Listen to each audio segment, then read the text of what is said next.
Astaghfirullah. Assalamualaikum warahmatullahi wabarakatuh. Alhamdulillah wassalatu wassalamu ala Rasulillah wa ala alihi wa sahbihi wa mawalah wa la hawla wa la quwata illa billahi wa ba'du. Kita lanjutkan kajian kita, masih membahas kitab Bahjah Qulubil Abrar, kumpulan hadis-hadis singkat dari Nabi sallallahu alaihi wasallam.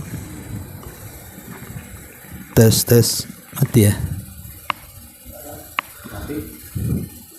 Hah? Mati ya?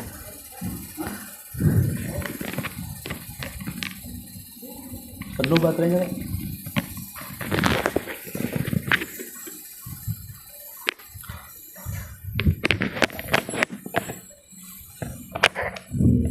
Tes. Ya.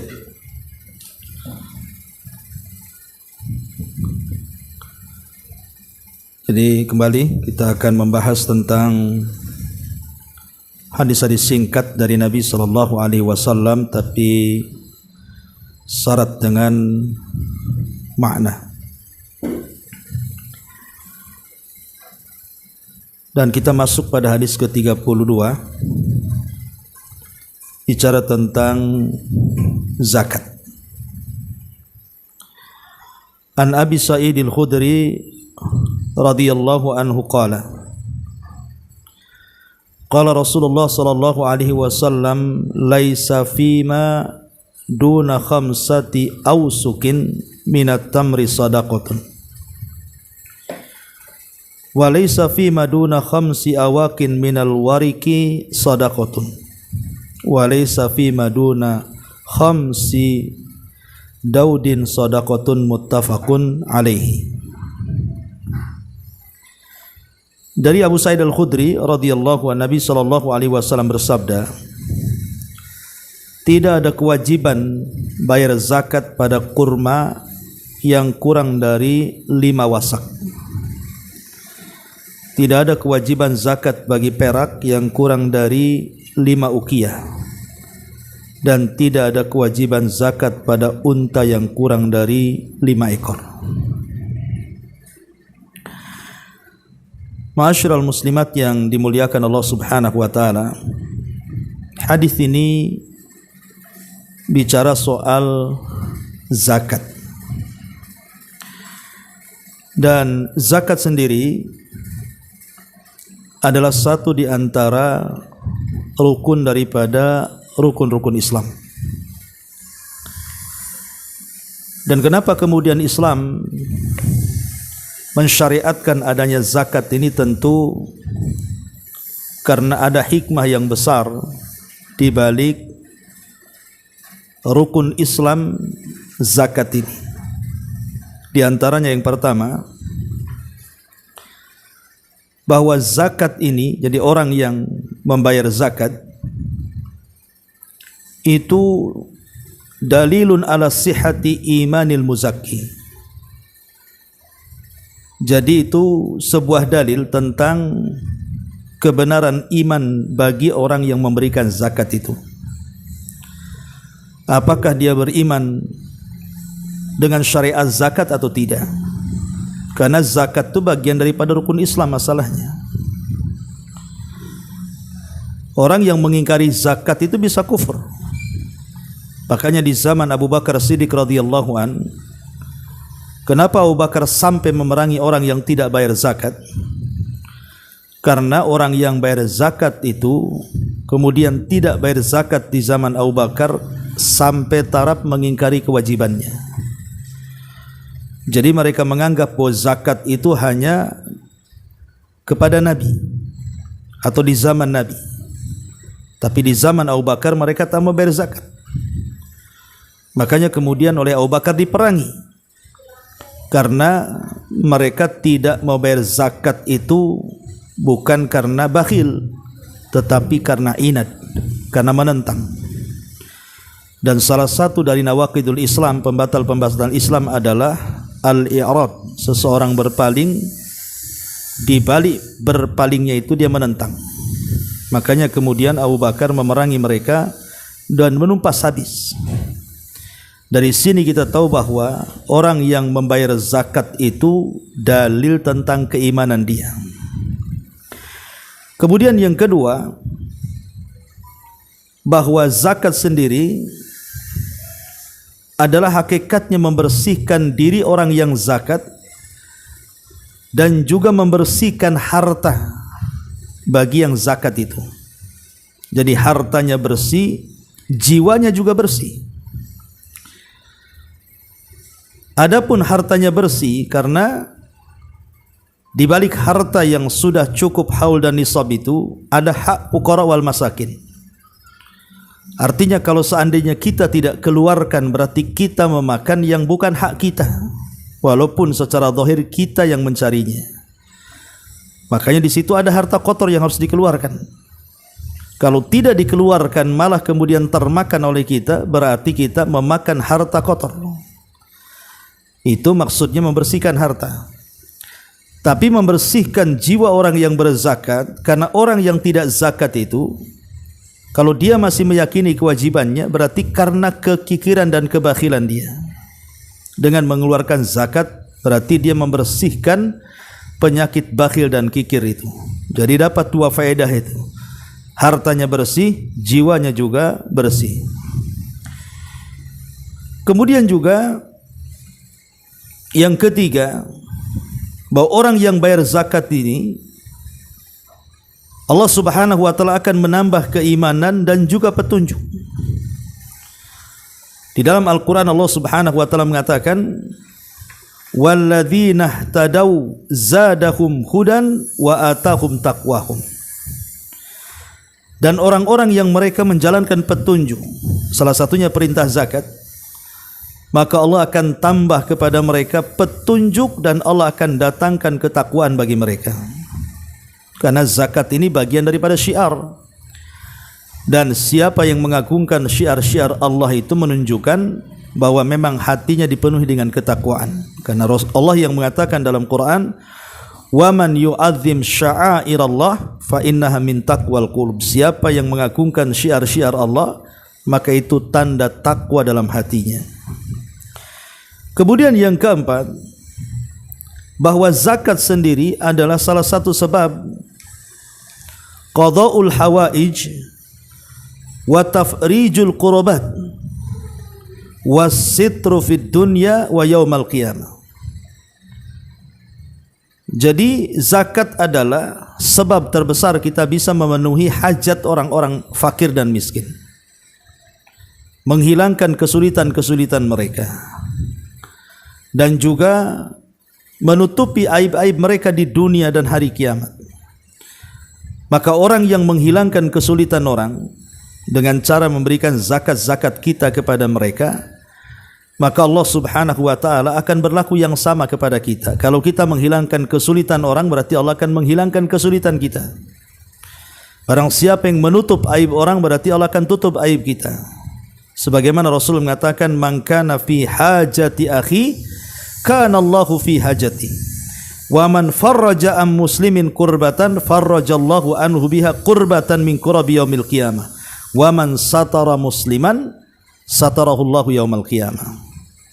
Barang siapa yang membantu hajat saudaranya dengan zakat itu, sehingga dia yang tadinya tidak bisa makan jadi makan, yang tadinya tidak punya pakaian akhirnya mampu memberikan pakaian sehingga menutup auratnya, maka Rasul mengatakan Allah akan memenuhi hajat orang yang zakat itu.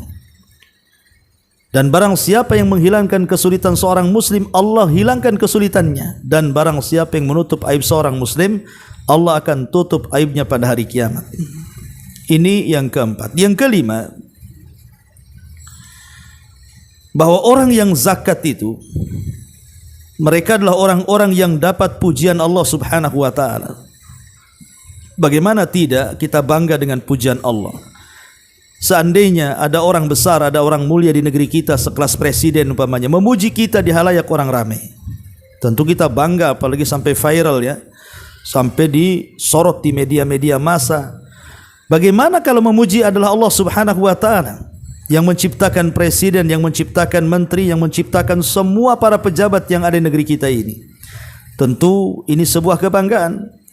Maka Allah Subhanahu wa taala menjelaskan bagaimana pujiannya kepada orang-orang yang bayar zakat itu. Allah mengatakan alladzina yunfikuna amwalahum bil-laili wan-nahar sirran wa alaniyah falahum ajruhum inda rabbihim wala khaufun alaihim wala hum yahzanun.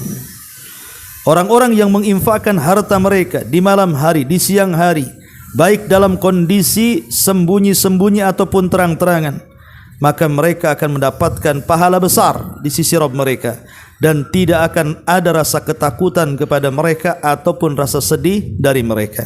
Dan ini pujian yang luar biasa dari Allah Subhanahu wa taala dengan mempersiapkan pahala besar dan memberikan kehidupan yang bahagia tanpa ada takut dan sedih.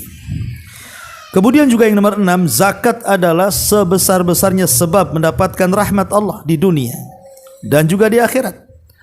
Sebagaimana Allah mengatakan wa aqimus salata wa atuz zakata wa atiur rasula la'allakum turhamun. Dirikan salat, tunaikan zakat, taatilah Rasul agar kalian mendapatkan rahmat. Jadi zakat adalah sebab kita mendapatkan rahmat Allah Subhanahu wa taala. Kemudian yang nomor 7, orang yang zakat akan dihadiahi sorga oleh Allah Subhanahu wa taala. Dan itu disebutkan dalam surah At-Taubah ayat 71-72, di mana Allah Subhanahu wa taala mengatakan wal mu'minuna wal mu'minat ba'duhum awliya'u ba'd ya'muruna bil ma'ruf wa yanhauna 'anil munkar wa yuqimus salata wa yu'tuz zakata wa yuti'ullaha wa rasulahu ulaika sayarhamuhumullahu innallaha azizun hakim. Wa'adallahu al-mu'minina wal mu'minat jannatin tajri min tahtihal anhar khalidina fiha wa masakina tayyibatan fi jannati adan wa ridwanu minallahi akbar dzalika huwal fawzul azim. Orang-orang mukmin laki-laki dan orang-orang mukmin perempuan, sebagian mereka memberikan wala kepada sebagian yang lain, di mana mereka memerintahkan manusia kepada kebaikan, mencegah dari kemungkaran, mendirikan salat dan melaksanakan zakat. Kemudian mereka taat kepada Allah dan Rasulnya, maka mereka orang-orang yang Allah akan rahmati, dan Allah maha kuat lagi maha bijaksana. Allah sudah sediakan bagi mereka orang-orang yang beriman laki-laki dan perempuan itu sorga-sorga yang mengalir di bawahnya, sungai-sungai dikekalkan di dalamnya, dan tempat-tempat yang indah di sorga-sorga Aden, dan keridhaan dari Allah jauh lebih besar, dan dia akan mendapatkan kemenangan yang sangat agung. Sini juga menunjukkan bahwa orang yang melaksanakan zakat itu dijanjikan oleh Allah Azza wa Jal sorga. Kemudian yang nomor 8, bahwa orang yang menunaikan zakat itu sebab terbesar ziyadatul mal, bahwa hartanya itu akan bertambah. Karena ada orang berpikir bahwa kalau harta kita dikeluarkan habislah harta kita. Tidak, justru zakat yang kita keluarkan tidak seberapa itu, 2,5% kalau itu zakat emas atau zakat harta, nanti Allah akan ganti itu.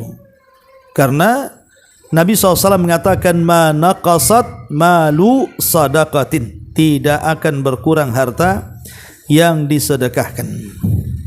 Termasuk juga yang nomor 9, bahwa orang yang membayar zakat itu mereka sudah menyelamatkan para fuqara dan juga orang-orang miskin, dan itu tanda kesempurnaan iman seseorang. Ketika kita bisa mencintai saudara kita seperti mencintai kita sendiri, maka itu tanda kesempurnaan iman. Sebagaimana Rasul mengatakan la yu'minu ahadukum hatta yuhibba li akhi ma yuhibbu li nafsi. Tidak sempurna iman seseorang sampai dia mencintai saudaranya sebagaimana dia mencintai dirinya sendiri.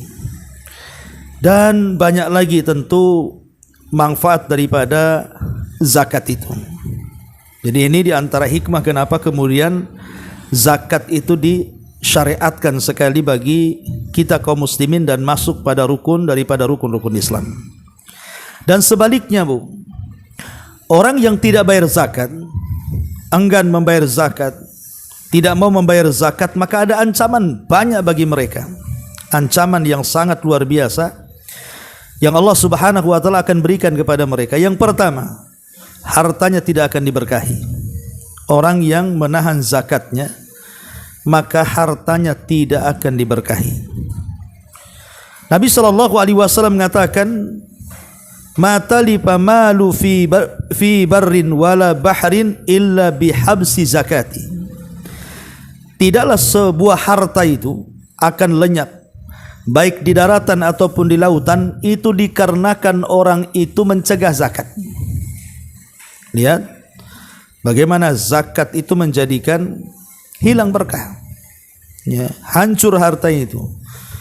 Boleh jadi mungkin barang-barangnya cepat rusak gitu ya. Kalau punya mobil ya mobilnya mogok-mogokan, nasi bolak-balik masuk bengkel gitu. Kalau makan itu bukan jadi sehat, jadi penyakit, ya namanya harta tidak berkah, ya. Kemudian yang kedua, orang yang tidak bayar zakat itu sama saja dia siap dilaknat oleh Allah Subhanahu wa taala. Dia siap dilaknat oleh Allah Subhanahu wa taala. Karena kita tahu bahwa orang-orang yang mereka menahan sedekah atau menahan zakat itu disabdakan oleh Nabi sallallahu alaihi wasallam, la'anallahu akilar riba wa mukilahu wa syahidaihi wa katibaihi wal washimata wal mustawshimata wa mani as-sadaqati, kata Rasul. Allah melaknat, kata Rasul, pemakan riba, yang memberi makan riba, saksi riba, pencatat riba. Kemudian orang-orang yang mentato, orang yang meminta tato dan orang-orang yang mentatonya, termasuk juga orang yang menahan sedekah, menahan zakat, masuk pada laknat Allah Subhanahu wa taala. Naudzubillah, laknat itu dijauhkan daripada rahmat dan didekatkan dengan azab.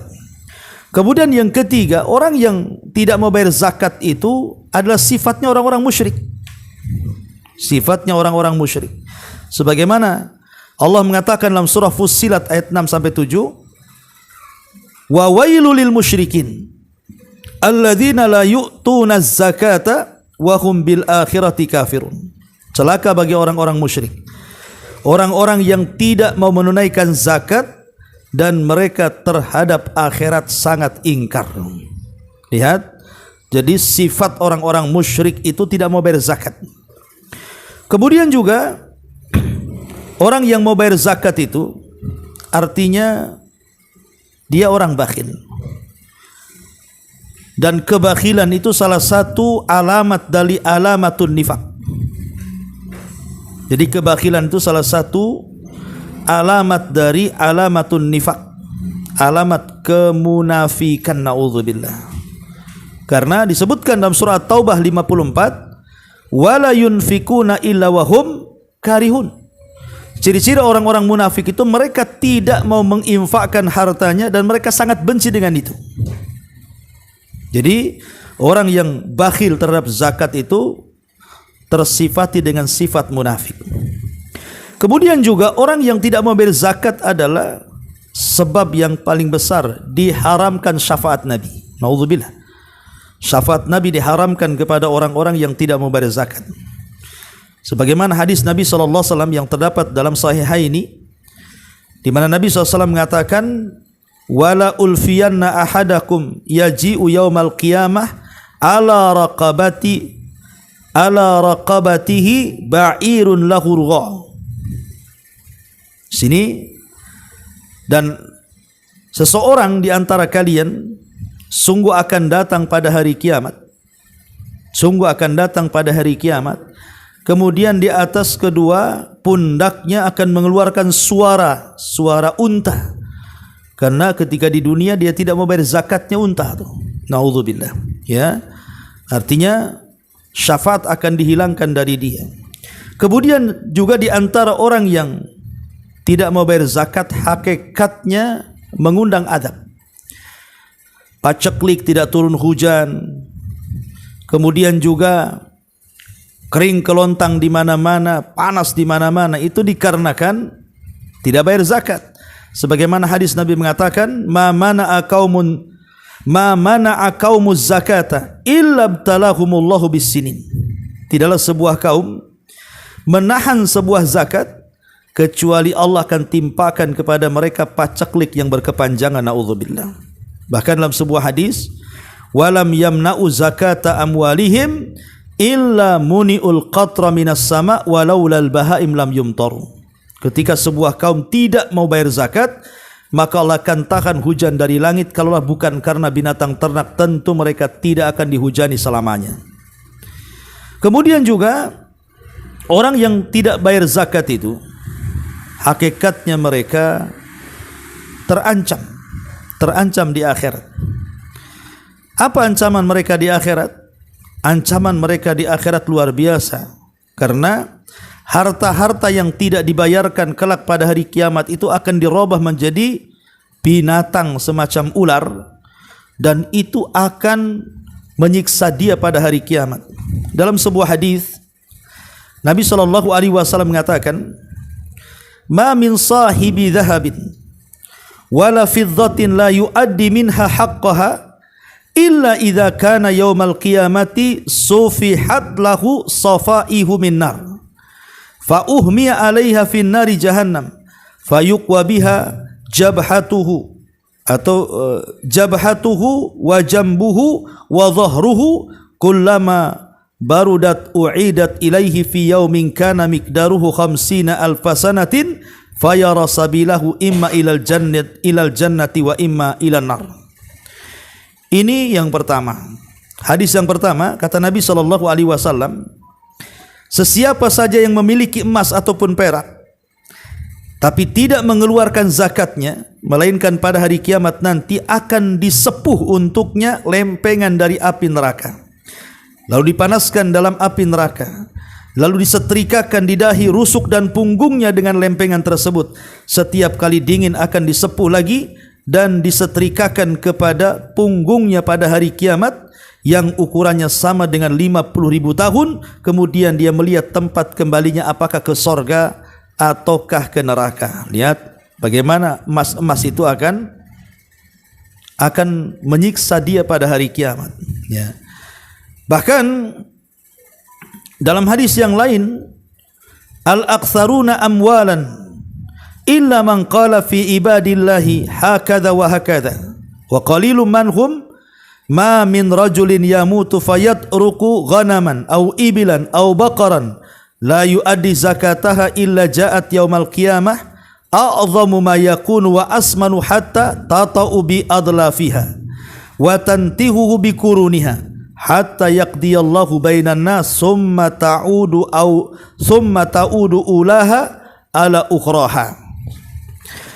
Orang-orang yang banyak hartanya kecuali yang menyedekahkannya kepada hamba-hamba Allah begini dan begitu, namun sangat sedikit dari mereka. Tidaklah seorang laki-laki mati lalu meninggalkan kambing atau unta atau sapi, dia tidak keluarkan zakatnya, melainkan hewan-hewan itu akan datang kepadanya pada hari kiamat dalam bentuk yang sangat besar dan sangat gemuk, lalu menginjak-injak dengan kukunya, kemudian menanduk-nanduk dengan tanduknya hingga Allah memutuskan perkara di antara manusia. Kemudian hewan yang paling depan menginjak kembali, begitu pula hewan yang paling belakang akan menanduk kembali, begitu seterusnya pada hari kiamat. Lihat bagaimana orang yang tidak bayar zakat itu luar biasa siksanya di hadapan Allah Subhanahu wa ta'ala. Ma'asyiral muslimat yang dimuliakan Allah Azza wa Jalla. Kemudian juga hadis lain yang tidak kalah mengerikannya. Nabi SAW mengatakan, man atahu Allahu malan falam yuaddi zakatahu muthila lahu maluhu yaumal qiyamah syuja'an aqra lahu zabibatan yutawwikuhu yaumal qiyamah thumma ya'khudhu bilah zamataihi yakni bisyiddiqaihi thumma yaqulu ana malikun ana kanzuk thumma tala wala yahsabanna alladhina yabkhaluna ila akhiril ayat. Barang siapa diberikan harta oleh Allah lalu dia tidak menunaikan zakatnya, Pada hari kiamat harta itu akan dijadikan untuknya menjadi seekor ular jantan yang kulit kepalanya rontok karena kepalanya terkumpul banyak racun. Yang berbusa dua sudut mulutnya, lalu itu dikalungkan di lehernya pada hari kiamat. Ular itu memegang dengan kedua sudut mulutnya, lalu ular itu berkata, saya adalah hartamu, saya adalah simpananmu. Lihat bagaimana Allah subhanahu wa ta'ala mengancam sedemikian rupa orang-orang yang tidak mau bayar zakat ini. Ya, sampai seperti itu Allah akan menyerupakan orang-orang yang tidak mau bayar zakat dengan azab-azab yang sangat pedih sekali. Na'udzubillah summa na'udzubillah. Kemudian juga di antara bahaya orang-orang yang tidak mau bayar zakat selain terancam dengan berbagai macam hukuman tadi adalah orang-orang yang tidak mau bayar zakat itu, maka mereka hakikatnya adalah membuang-buang harta mereka. Membuang harta-harta mereka. Karena orang yang tidak mau bayar zakat itu menyangka dengan tidak bayar zakat dia bisa kaya, hartanya tidak akan hilang. Tapi hakikatnya sedikit demi sedikit harta itu akan dihilangkan oleh Allah subhanahu wa ta'ala karena tidak ada berkah sama sekali. Dia setiap hari memakan hak orang miskin, hak anak yatim, hak orang-orang yang tidak mampu. Bagaimana dengan doa-doa orang-orang itu sekiranya mereka berdoa kejahatan kepada kita, na'udzubillah. Inilah di antara kenapa kemudian Allah subhanahu wa ta'ala sangat mengancam orang-orang yang tidak bayar zakat dalam Al-Quran itu. Allah subhanahu wa ta'ala sampai mengatakan wala yahsabanna alladhina yabkhaluna bima atahumullahu min fadli huwa khairan lahum bal huwa syarrul lahum. Sekali-kali janganlah orang-orang yang bakhil dengan harta yang Allah berikan kepada mereka, mereka menyangka bahwa itu kebaikan bagi mereka. Sebenarnya kebakhilan itu keburukan bagi mereka. Jadi jangan sangka orang yang tidak bayar zakat itu baik, justru itu buruk kata Allah subhanahu wa ta'ala. Karena mau tidak mau berarti dia telah menjadikan hartanya tidak berkah di sisi Allah subhanahu wa ta'ala. Ma'asyiral muslimat yang dimuliakan Allah azza wa, ini di antara perkara-perkara yang harus diwaspadai bagi orang yang tidak mau bayar zakat. Baik, kita masuk pada bukunya di sini. Hadis ini kata pengarang rahimahullahu taala As-Sa'di menjelaskan tentang batas nisab, harta zakat yang utama. Harta yang wajib dikeluarkan zakatnya adalah biji-bijian, buah-buahan, 3 jenis hewan ternak, unta, sapi dan kambing, serta emas, perak dan turunannya berupa barang dagangan. Ya. Adapun zakat biji-bijian dan buah-buahan, kata beliau, sesungguhnya hadis ini menunjukkan bahwa nisabnya adalah 5 wasak. Jadi nisab zakat biji-bijian atau buah-buahan itu 5 wasak. Sehingga apabila kurang dari 5 wasak tidak wajib dikeluarkan zakatnya. Lah wasak itu jumlahnya 60 sok. Dan 1 sok itu 4 mud. 4 mud itu maksudnya sepenuh 2 telapak tangan. Dengan soknya Nabi berarti 5 wasak itu setengah setara dengan 300 sok. Ya, 300 sok. Jadi 1 sok itu 4 mud. 1 mud itu 2 telapak tangan gitu ya. Maka barang siapa kebunnya menghasilkan biji-bijian dan buah-buahan mencapai takaran ini, maksudnya takaran 300 sok atau bahkan lebih, wajib baginya untuk mengeluarkan zakat dari hasil tersebut. Apabila kebunnya diairi dengan irigasi yang mengeluarkan biaya, maka zakatnya 1/5, ya lebih sedikit dari keseluruhan hasil panennya. Sedangkan kebun yang diairi tanpa irigasi dengan hujan atau semisalnya, maka 1/10-nya. Jadi kalau ada biayanya 1/5-nya, kalau tidak ada biayanya 1/10-nya. Jadi kalau diairi dengan biaya berarti zakatnya 1/5.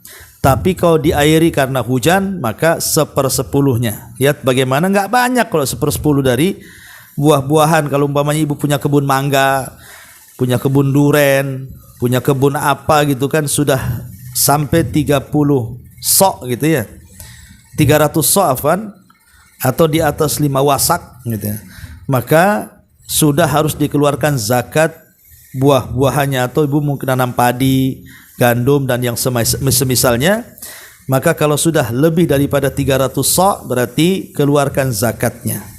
Kalau dibiayai 5% dari zakatnya. Kalau tidak dibiayai maka 1/10-nya. Ini berkenaan dengan zakat biji-bijian dan buah-buahan. Adapun zakat binatang ternak, maksudnya binatang ternak itu kambing, sapi, unta, itu yang ada zakatnya. Kalau ayam tidak ada ya. Zakat ini tidak wajib untuk unta yang berjumlah kurang dari 5 ekor. Artinya harus lebih daripada 5 ekor baru mengeluarkan zakatnya. Maka kata beliau, jika mencapai 5 ekor, maka wajib dikeluarkan zakatnya itu 1 ekor kambing. Jadi 5 ekor unta, zakatnya 1 ekor kambing. Maka zakat yang wajib dikeluarkan adalah bintu makhot. Jadi sini kalau jumlahnya 25 ekor, tadi 5 ekor 1 kambing.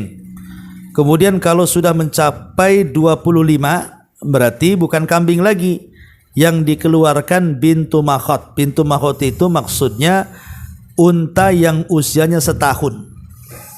Ya ibu ya, kalau untanya 5 ekor 1 kambing. Kalau untanya 25 ekor 1 unta muda usianya setahun gitu ya.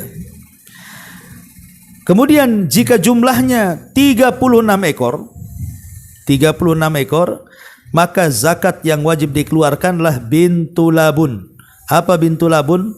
Lebih besar lagi, unta yang usianya 2 tahun, yaitu bintu labun namanya ya. Kemudian jika jumlahnya 46, maka zakat wajib dikeluarkan adalah hiqah. Maksudnya hiqah itu unta yang usianya 3 tahun lebih besar lagi ya. Kemudian jika jumlahnya 61 ekor, maka zakat yang wajib dikeluarkan adalah jada'ah. Maksudnya unta yang sudah tua, yang sudah dewasa 4 tahun gitu ya. Itu yang dikeluarkan. Jika jumlahnya 76, maka zakat yang wajib dikeluarkan adalah 2 bintu labun. Maksudnya 2 bintu labun itu, bintu labun tadi berapa usianya? 2 tahun. Berarti kalau 2 ya 2 bintu labun tadi ya. Dan seterusnya ya. Jika jumlahnya 91, maka zakatnya dikeluarkan 2 hiqah. Tadi sudah tahu hiqah ini usianya 3 tahun. Jika jumlahnya lebih daripada 120 ekor, maka zakat yang wajib dikeluarkan 1 bintu labun untuk setiap kelipatan 40 ekornya, dan 1 hiqah untuk setiap kelipatan 50 ekornya. Enak kalau sudah di atas 100 itu enak itu ya, karena sudah ada kelipatan-kelipatannya. Ini zakat binatang ternak unta. Adapun sapi ya, jika jumlahnya telah mencapai 30 ekor, maka zakatnya tabi atau tabi'ah. Maksudnya sapi yang usianya setahun. Jadi nisabnya sapi itu 30 ekor. Kalau punya sapi 30 ekor, berarti keluarkan anak sapi usia setahun, itulah zakatnya ya.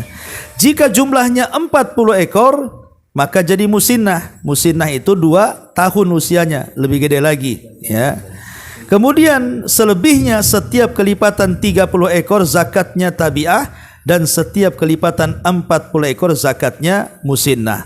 Artinya kalau 60 berarti zakatnya 2 ekor anak sapi usia setahun. Kalau sapinya 80 berarti 2 ekor anak sapi usia 2 tahun. Pokoknya setiap kelipatan 30 anak sapi 1 tahun. Setiap kelipatan 40 40, maka zakatnya anak sapi usia 2 tahun. Nah, gitu saja ya. Ini nisabnya sapi, lebih mudah cari hitung-hitungannya. Kemudian nisabnya kambing, kalau kambing 40 dia.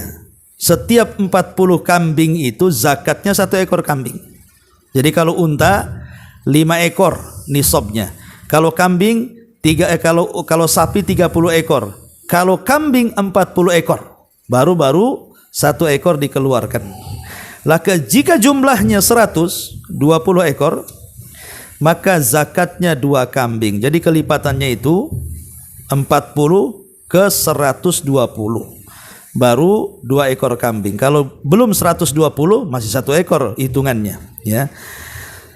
Lah, kemudian jika jumlahnya 200 ekor, maka zakatnya adalah 3 ekor kambing. Selebihnya di atas 200 ini, setiap kelipatan 100 ekor zakatnya 1 ekor kambing. Adapun jumlah kelebihan di antara 2 kewajiban nisab tersebut dengan wakas khusus berlaku pada hewan ternak, tidak ada kewajiban zakat padanya, bahkan itu satu kemurahan Allah Subhanahu wa taala. Adapun hewan-hewan lain seperti kuda, bigol, keledai dan semisalnya tidak ada kewajiban zakat kecuali jika tergolong sebagai barang dagangan yang diperjualbelikan, maka masuk pada zakat perdagangan, ya.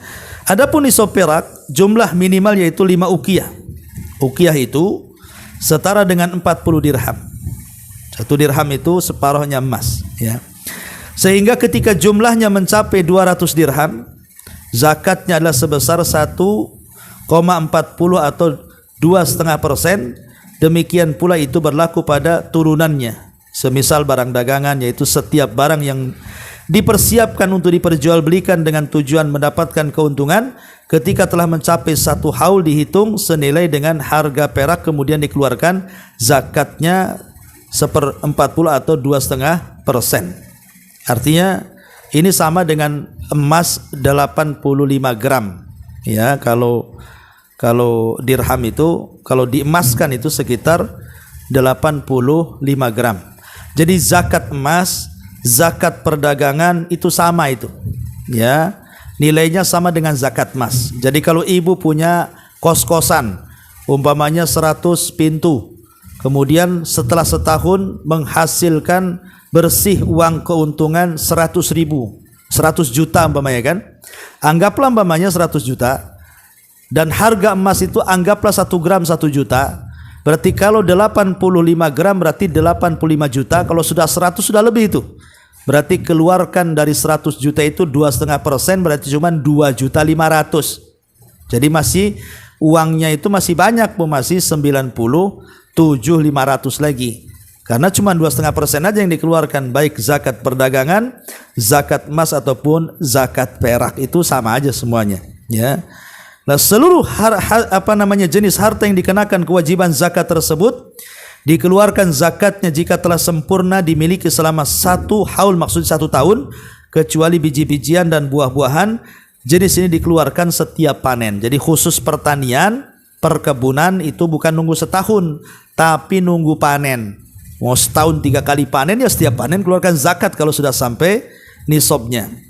Karena secara keumuman Allah mengatakan wa atu haqqahu yauma hasaidih, dan tunaikanlah haknya dari hari memetik panen. Maka inilah jenis-jenis harta yang wajib dikeluarkan zakatnya.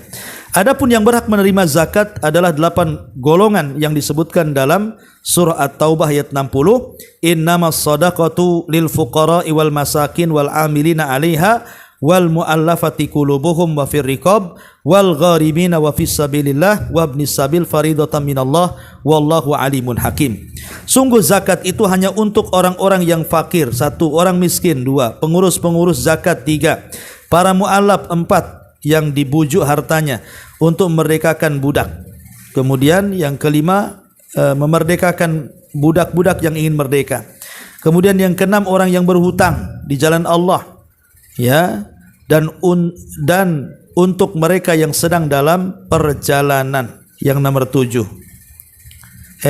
ini 8 semuanya harusnya, kan, ini kurang 1. Amilin, orang-orang yang mengelola zakat, itu pun dapat zakat. Ini semuanya sebagai satu ketetapan yang wajib oleh Allah, yang diwajibkan Allah, dan Allah Maha mengetahui lagi, Maha bijaksana. Inilah keterangan dari Syekh Sa'di rahimahullahu taala tentang barang-barang yang wajib dizakati. Wallahu a'lam bu, ini yang bisa saya sampaikan. Sebelum saya tutup, silakan kalau ada yang bertanya.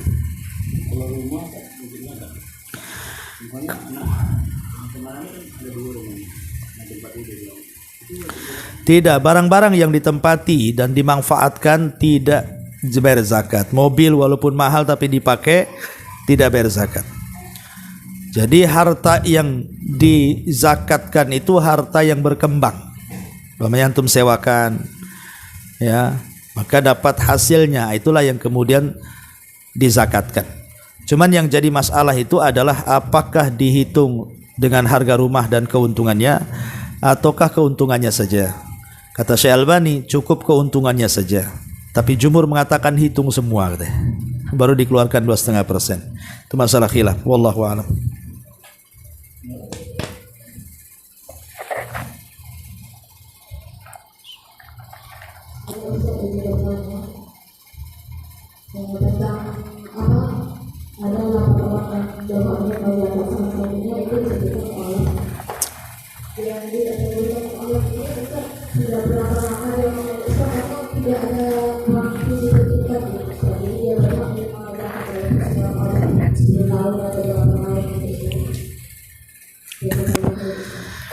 Ya, alhamdulillah. Wallahu alam. Ya mu'alaf itu baru masuk Islam. Kalau sudah lama ya bukan mu'alaf lagi, apalagi udah jadi ustadz. Jadi maksudnya orang yang dikhawatirkan kalau kita tidak bantu sementara dia susah, nanti dia balik lagi ke agamanya. Jadi mu'alaf itu ya baru masuk Islam. Kita tolong, kita rangkul mereka. Kalau mereka susah kita kasih zakat kita ke mereka supaya tidak balik lagi. Tujuannya kan supaya tidak balik lagi ke agamanya itu. Kalau sudah lama kan sudah yakin dengan Islam. Ya, jadi cuman kadang-kadang ada oknum-oknum dia itu pura-pura mu'alaf, kadang-kadang itu yang bahaya tuh. Karena pernah juga ketangkap di masjid mana gitu di Batam ini. Rupanya dia datang ke masjid-masjid itu mengatasnamakan mu'alaf, kemudian minta zakat. Nanti datang ke masjid ini itu lagi, datang ke masjid ini itu lagi. Jadi hampir semua ketipu. Ya. Jadi tidak bisa juga kemudian dijadikan alasan gitu ya. Tapi orang Islam kewajibannya adalah kalau ada saudara kita yang masuk Islam dan kita lihat dia orang baik dan sungguh-sungguh untuk belajar Islam, maka kita tolong mereka. Dengan cara apa? Kuatkan ekonomi mereka dengan zakat supaya mereka tidak balik lagi. Tapi kalau sudah lama ya tidak mualaf lagi lah. Apalagi sudah tahun, sudah 50 tahun masih dibilang mualaf ya tidak ya. Mualaf itu maksudnya baru masuk Islam, yang hatinya masih labil. Wallahu a'lam.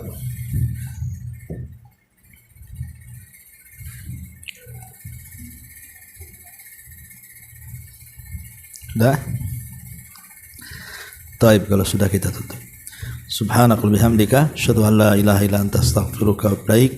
Allahu taala alam. Assalamualaikum warahmatullahi wabarakatuh.